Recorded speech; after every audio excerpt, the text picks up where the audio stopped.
morning, everybody. This is Cameron with the Atlas Strength Shop. Today's video is going to be a little different. I am throwing in a Highland Games later today, and I wanted to kind of show y'all what my day was going to be like from the time I woke up to the time the games is over. So right now I'm cooking breakfast.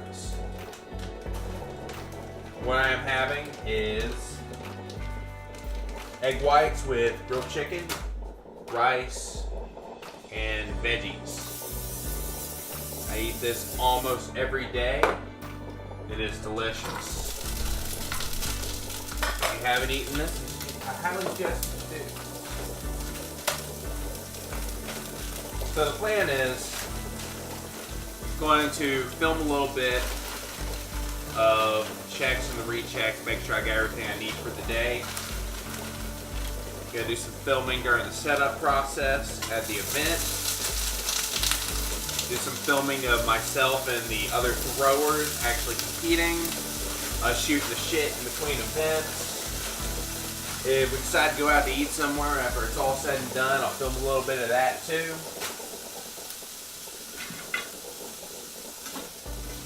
So yeah, I sincerely hope you enjoyed the video.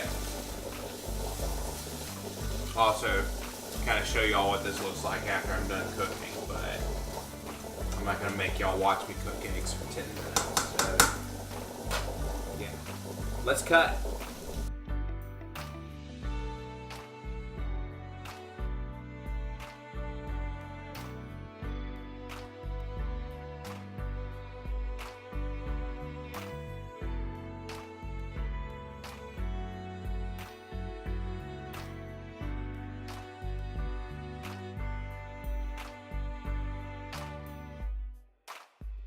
So here's the finished product. Normally it looks a little bit better than that, but I didn't cook the rice long enough. It's gonna be good though. It's gonna be delicious. Alright, so we're gonna be out in the field pretty much all day. You don't want to eat so much that you've got a real heavy stomach when you're trying to do these events. But you also don't want to be hungry and completely out of gas. So it's important to bring food. I like things with real simple sugars. As far as hydration, with addition to the water that you should always bring. I've got these Gatorades. Stay sufficiently caffeinated throughout the day because I am a caffeine addict. I got Strike Force Energy put in those. The main things I'm going to be eating for food are Uncrustables. I am a glutton for peanut butter and jelly sandwiches. They've got some fat to keep you full, and they have simple sugars in there for that immediate energy during your throws. Is it something you need to be eating all the time? Hell no. But competition day, you really can't beat it. It's simple. You're everybody's hero because you could share your peanut butter and jelly when they start getting hungry. Yeah. In addition to that, I also have a thing of rice cakes and the natural Peter Pan peanut butter, as well as a shit ton of water. Let's see, what else am I bringing out there as far as food? That's it as far as food goes. I'd show you my gear, but I already packed it all up last night, and I am not unpacking that bag just to pull it all out for a YouTube video. So I'll talk about some of that gear as I pull it out at the event today. Alright, breakfast has been eaten. Everything's packed. All I gotta do now is load the car, and we can go ahead and head to the venue. Now let's go ahead and get started with the commentary. So I'm not going to be talking the whole time. I'm going to let y'all watch people throw, and I'll just kind of share some things here and there. So a lot of us had never worked on sheaf toss before. So we got a little bit of instruction prior to.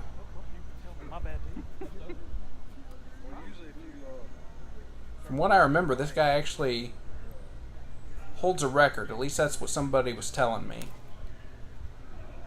So yeah, hearing what he had to say about it was very valuable. And we went out here and we started working on it.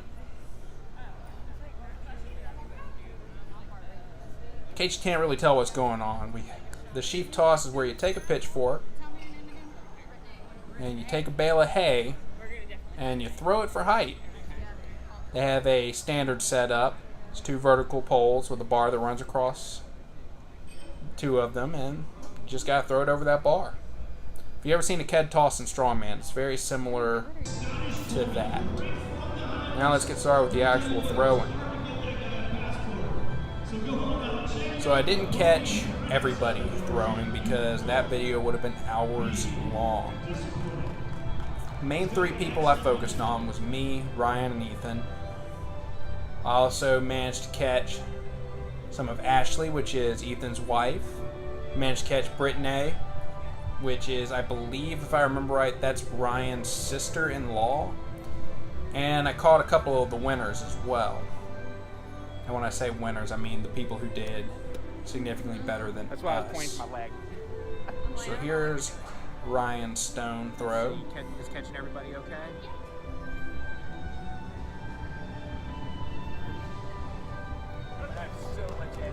And then I believe I am next.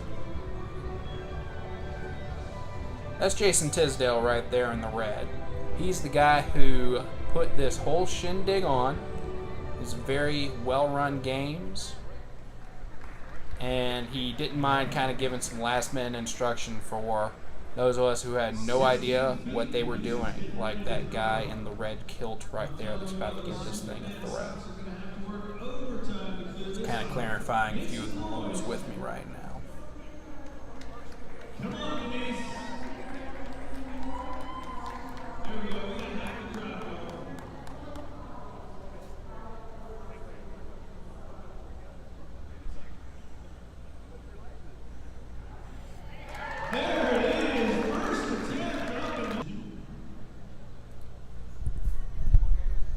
Next up, we've got a guy named Daniel Turner.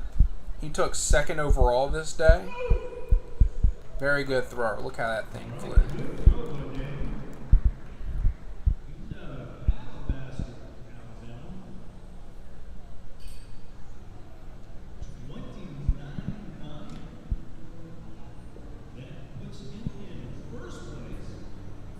Next up, we got a guy named Pete Warmingham.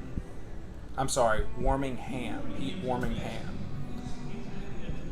He won the entire games. Watch him throw, and you're going to get a good reason why. Look how far that thing flew. Now, the next guy that comes up, I apologize, I don't remember his name. I want to say he traveled from Mississippi with these guys. But I'm sorry, they didn't all come from Mississippi. I believe Pete Warmingham, he said he came from Tennessee.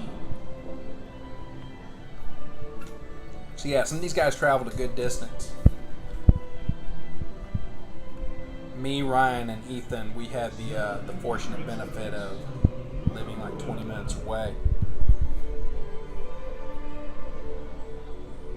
Honestly, if it had been further than it was, I probably wouldn't have done this game because I'm focusing on an upcoming strongman comp.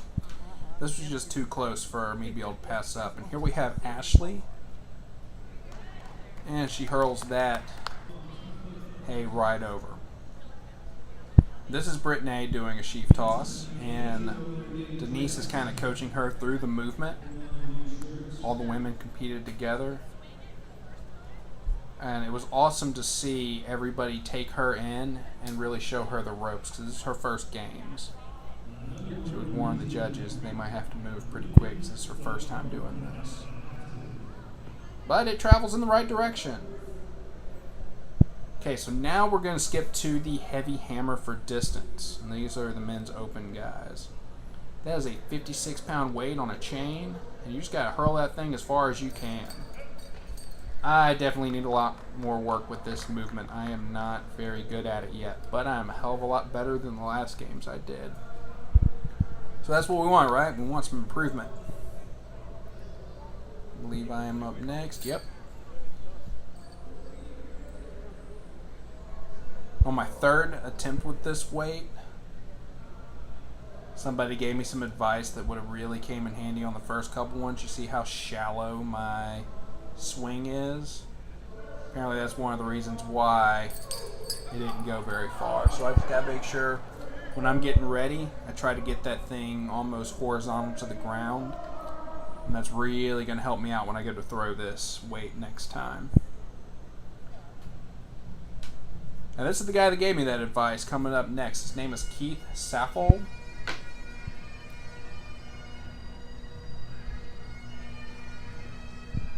I definitely wanted to make sure that I caught him throwing this, because even though he's not as large as the dude who won and came in second, he really made that throw look effortless.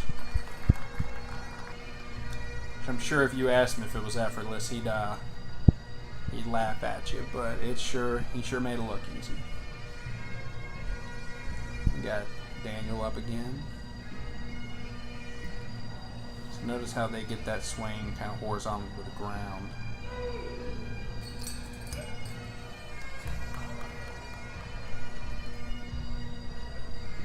So I don't know much about throwing, but I know a little bit about physics. You can't really the further out you manage to get that weight from you, and the longer your movement arm, the faster that weight will travel, even though you're spinning at the same speed. So these guys who are getting it more horizontal to the ground,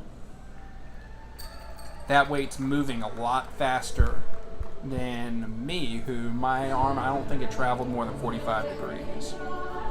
Now we move to weight over bar. Unfortunately, I wasn't able to catch the guys that did really well in this, because they didn't come in until later when the bar was higher, and unfortunately my camera stopped recording. Not really sure what happened, but that happened to a few events. I don't remember this guy's name.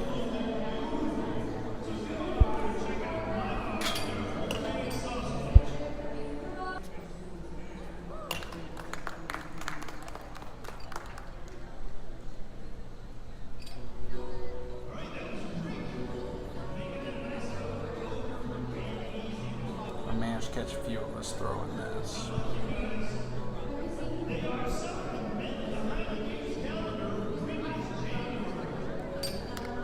He should have came in later than he did. And here's one of Ethan's throws. Get out of the way! You're in my shot! And he cleared that just fine.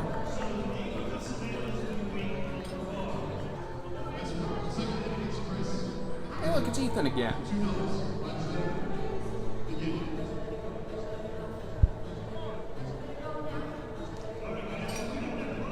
If I remember right, he had the height on that, but it still didn't go over. This is 10 feet.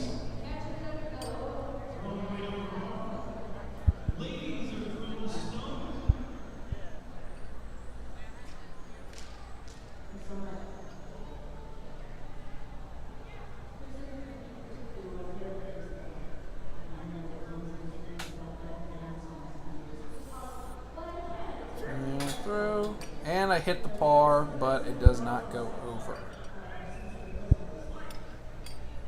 So yeah, that was my last throw for weight over bar. Here's Ryan. I think this was his first attempt, and it goes over 10-foot mark just fine. Now we move on to the caber, and this was Brittany's first attempt at the caber, and she's about to show you why if you lose control, get away from it.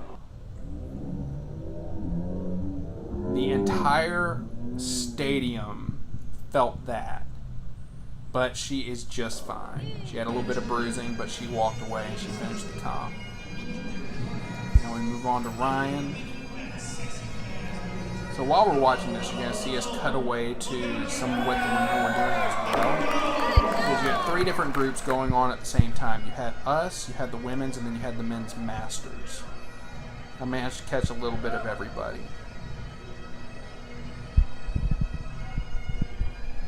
I believe this was Ethan's first attempt. So, I'm still a little fuzzy on how the caber is scored, but to my understanding, the idea is you're supposed to flip that thing end over end. If you manage to flip it, and it falls above the 9 o'clock position on the clock, then it's scored somewhere between 9 and 12. 12 being the best. You want a 12 o'clock like that guy just did. Alright, here's Ashley doing a stone throw. We'll watch her, and then I'll go back talking about the caber. Lose it, but if you think you can save it, try to save it. So now, watch what Pete does. He gets this thing, and he flips it end over end, and it falls straight, so that's 12 o'clock.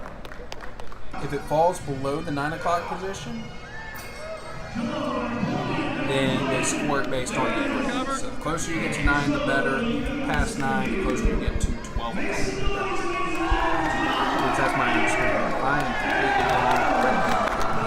wrong because I need to know what I'm talking about if I'm going to do this. A little more excited, Ryan. Then we move on to Brittany. This is one of her stone throws.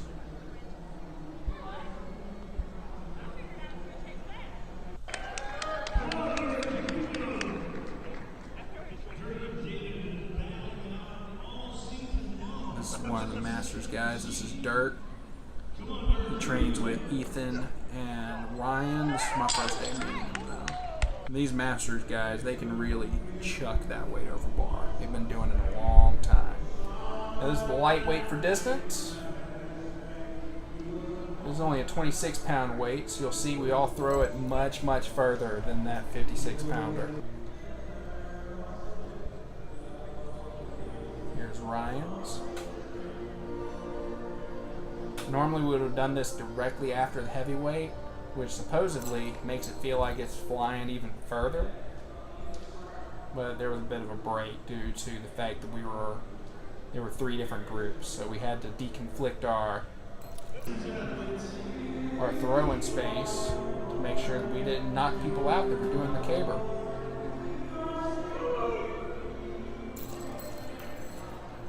Look how far that flew.